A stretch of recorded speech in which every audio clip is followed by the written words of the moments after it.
so sweet. Fritz, you're so sweet. Oh my goodness. Everybody loves Fritzy, don't they?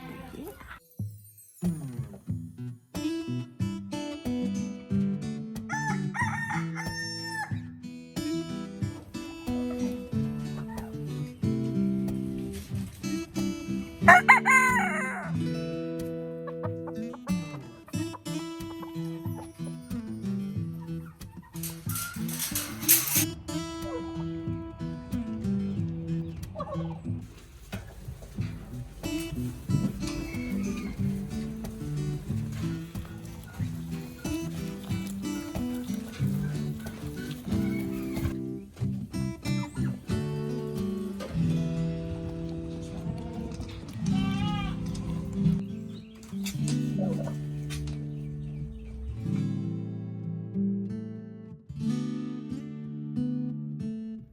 So hey guys, welcome to Appalachia's Homestead. Welcome back to the channel. Hope you are having a wonderful day and afternoon. We're bouncing in between thunderstorms right now.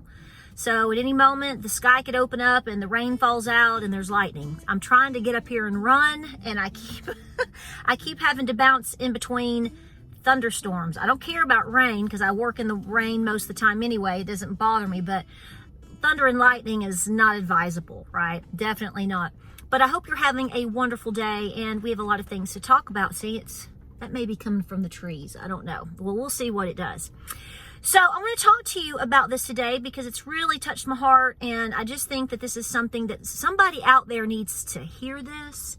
I know a lot of you already feel this way or know this, and I think we all know it, but it's good to talk it out and to be reminded, because a lot of people are waking up. And their reactions to things that are happening around us is pretty interesting to watch.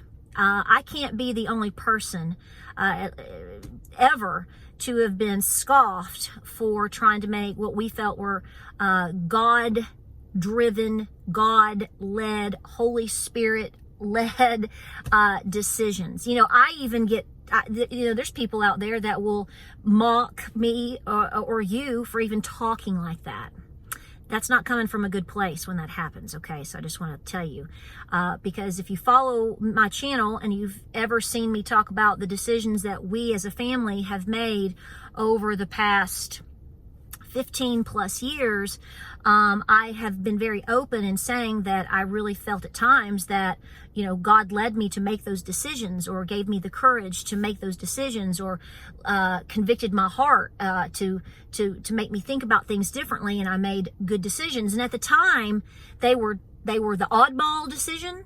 It was going against the grain. It isn't what society or people that I knew at the time were doing. And when we did it, we were questioned, or we were made fun of, or we were, mocked, all of that.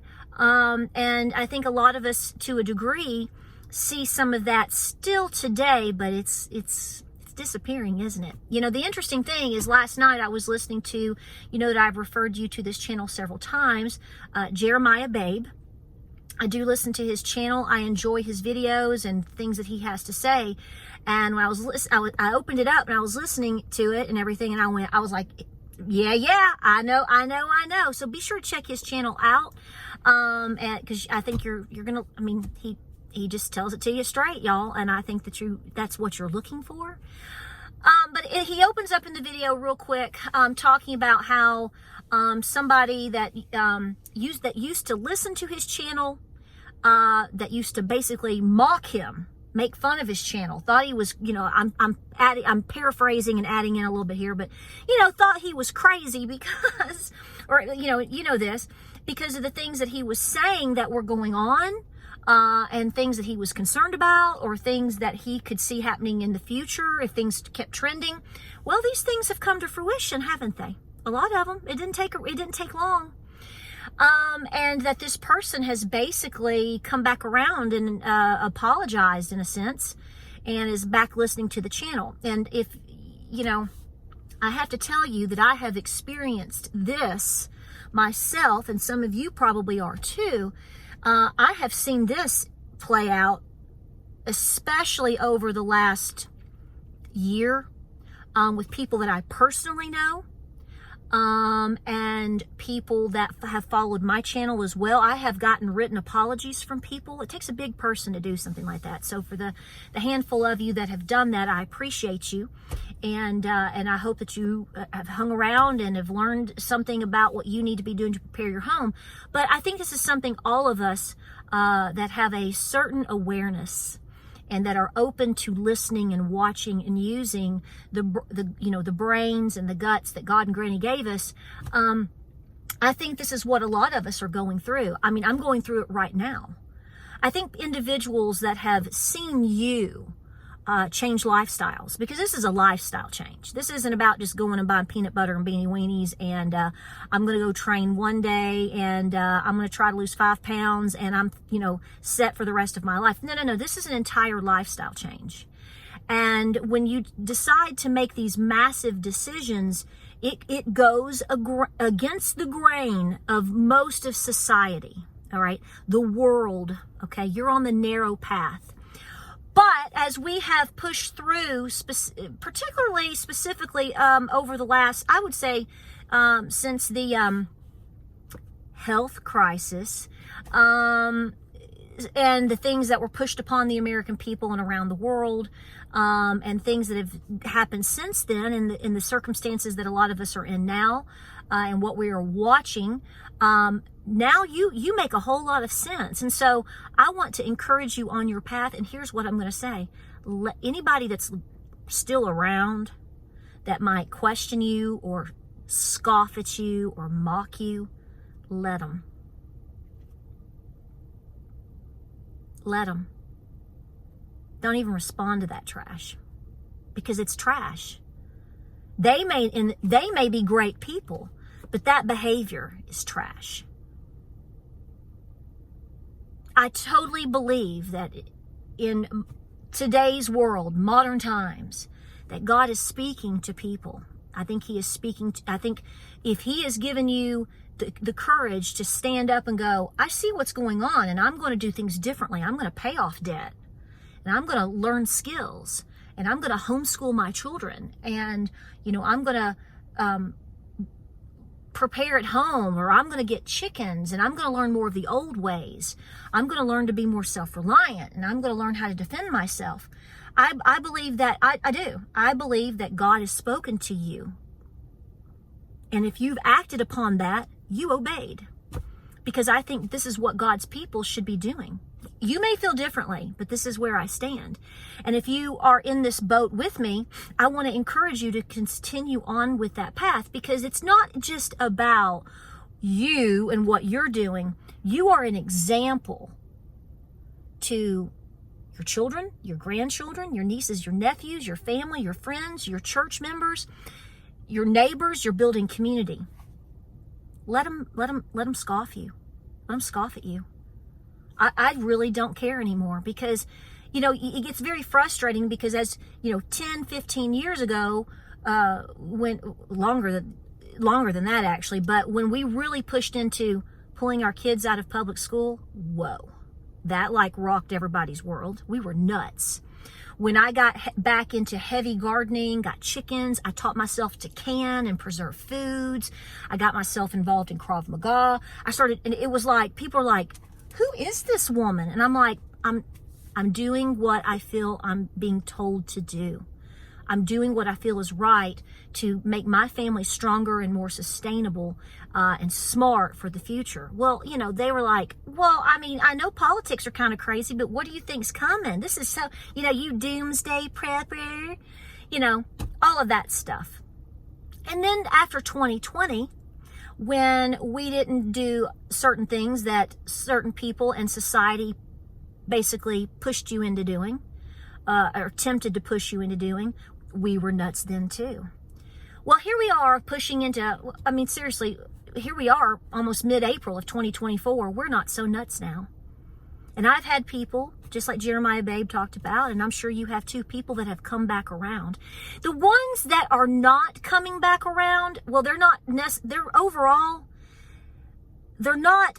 openly mocking or scoffing or scolding even. If they're doing it in secrecy, or you know what? They're not doing it at all. They just haven't released and let go of their pride to admit these are the things that they need to do and they want to do. Everybody's going to come to that conclusion at some point, and that's going to be on an individual basis. That's going to be based upon them willing to, basically, in my opinion, surrender it and say, Lord, what do I need to do? Because they're going to find how, I think they're afraid of how involved it really is, but it's such a wonderful involvement. It's a lot of work. It's a lot of commitment. It's a lot of time. It's a lot of sacrifice. But the end result is so beautiful. So let them mock you. Let them scoff at you. Be the Noah. Okay? You're here for a reason. You're doing the things that you're doing for a reason. I believe that you have been moved, spoken to. Maybe you had a dream. All of these things. And it also works through other people that you know. Maybe you didn't necessarily, something wasn't said to you, but maybe something was said. I've had people say, you know, we do these things, but I had my 7-year-old daughter come to me out of the blue, and she said she thought of something or she dreamed something. And it was very moving to the parent, per se, in this example, for them to be validated in what they're doing. Everything moves us differently. But understand, you're not alone in this. And don't be offended by it. I really honestly don't get offended by things. Because I know, and it takes time. And God reveals that to us in His time frame. You know, we plan all we want to. We think all we want to. And yet, it's all on God's timing. Now, I do admit to you that I'm human, and I get upset with people, not because they've necessarily, or that they've offended me. It's because I want so bad for them to see what's going on as well. And I want them to be prepared as well. And I want them to be safe as well. And I want so hard to keep pushing on that, but it does frustrate me at times on a human level. You know, I'm in the flesh just like you are, you know. And I'm like, wake up. But again, it's not about me. And it's about them and what they're doing and what they're learning and what they're willing to put their pride down for. And ultimately, I can't change that, and neither can you. But they're not around anymore making fun, are they? And the ones that are, I think fundamentally they're doing it now because they are scared to death. And it's a shame that instead of saying, and I don't look for an apology from anybody. I just want them to start taking care of business. And I think of the majority of you, I'm going to say this, I think you are probably feeling the same way. But don't stop doing anything that you're doing based upon somebody's thoughts or comments, because they're going to find out. Okay? They're going to find out. Believe me, I firmly believe that's going to happen one way or another. Being humble, doing the best that you can for your family, getting out of debt as much as possible, preparing your home. This is what how many times have I said this? If living frugally and humbly, yeah. Like my great-great-grandparents did, if that's the worst that I do today, I think I'm in a good position. And over time, it's put me in a really good position. It takes time. This is why I push people and saying, you have to start yesterday. Because I don't want people to get discouraged. Because again, we live in a microwave society where everybody thinks everything should be done in less than 1 minute. They think this message, this important message that I feel is an important message on this video as we talk this out, this should have been said in 1 minute or less. Well, yeah, I could make a 1 minute little TikTok. I don't have TikTok, but Instagram or short or whatever, and say, when people scoff you, you should ignore them. Okay, well, that's true. That's great. But a lot of times we have to talk things out and pray things out. So let them go. Mock away. Scoff away. If it really comes down to the brass tacks, show up Let's see who runs farther. Let's see who can muck a stall better. Let's see who can milk a cow. Let's see who can grow a garden. Let's see who can and put preserve foods 18th century style. Let's see who has self-defense skills. Let's see who can homeschool. Let's see who can do all the things that Granny did. That's not a challenge, but in the back of my mind, when that starts to just, it irritates you just a little bit. It might press on you just a little bit. Remember, think about the things that they're doing versus what you're doing. And then pray for that person. And pray that they come around quick, because time is of the essence right now. It's everything. And that's why we have to stay busy and not worry about it. Like, subscribe, and share. If you like this video, make sure to hit that subscribe button. I appreciate you being here. A lot of new faces, and I thank you for being here. I'm hoping I can get out here and run. I think if it rains, it rains. Bring it on. Bring on the rain, right? We're going to push through it. Like, subscribe, and share. Godspeed. God bless. Be praying. Be preparing. Be peaceful. Let those people just go over yonder and do their thing. You're on the right track. And I'll see you guys on the next video.